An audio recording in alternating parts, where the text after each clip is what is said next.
Do you get enough vitamin D? Do you eat too much animal protein for your body to digest properly? Do you do enough intense workouts to stay healthy? If you are answering any of these questions with a negative response, then you are at risk for osteoporosis. Hi, my name is Brianna Wells, and I will be informing you on the disease osteoporosis, which many of us, including myself, have little to no knowledge about, and a disease that has affected millions and killed thousands. So today I will be telling you what osteoporosis is, the causes, tell you a little bit about some of the statistics that I found interesting, and some easy ways to prevent developing this disease. First, the definition. According to my readings, osteoporosis is a skeletal condition characterized by a decreased density of normally mineralized bone. The reduced bone density leads to decreased mechanical strength, making the skeleton more likely to fracture, which means easy to break bones, like if you fall, break your hip, break your arm. So, now that I told you the definition, some of the causes that I found during my readings for this disease.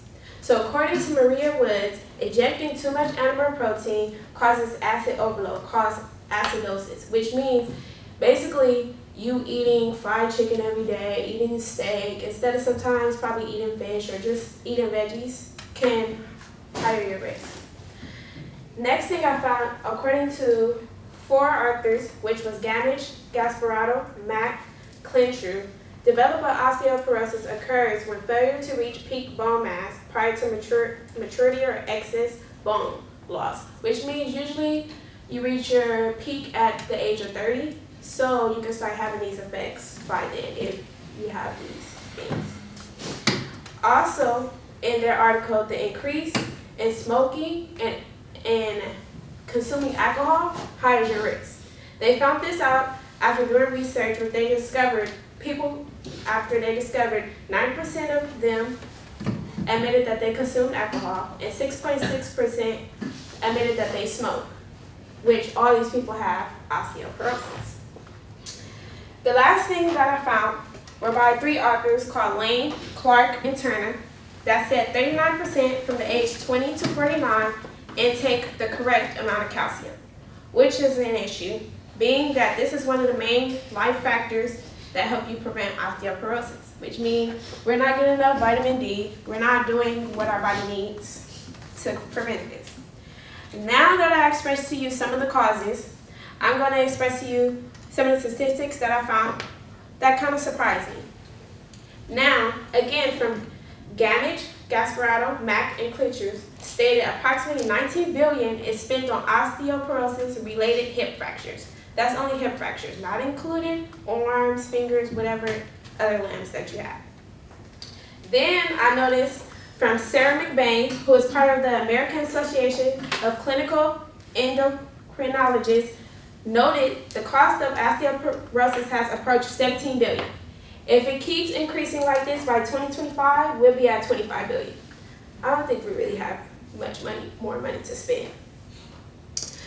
Then the next thing that I discovered after reading Marcia Wood's article, she stated 10 million women suffer from osteoporosis.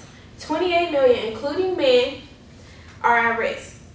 Also, she stated 1 in 2 women and 1 in 8 men will have an osteo-related fracture. Not so much the disease, but just something related to osteoporosis. One of the last things that I discovered was by French, Smith, and Shin. Said that women over the age of 50 has an estimated number of 5 million who has osteoporosis. Now that I explained to you some of the statistics I found, I want to explain to you some of the easy ways to prevent this disease.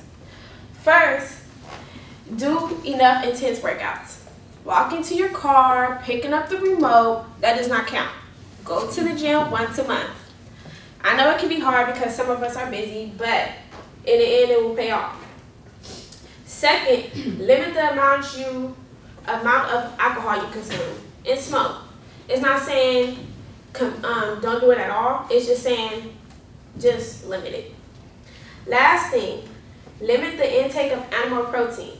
We all love our meat. I eat meat every day. Not everybody, but most of us. So just limiting that just by a little bit, maybe once a week, even salad or whatever you might want to, fish or whatever, can lower your risk. I have now explained to you all what osteoporosis is, some causes, some statistics, and some easy ways to prevent it in your everyday life. Now that I have explained this to you, always remember, do what needs to be done now instead of waiting until it's no longer useful.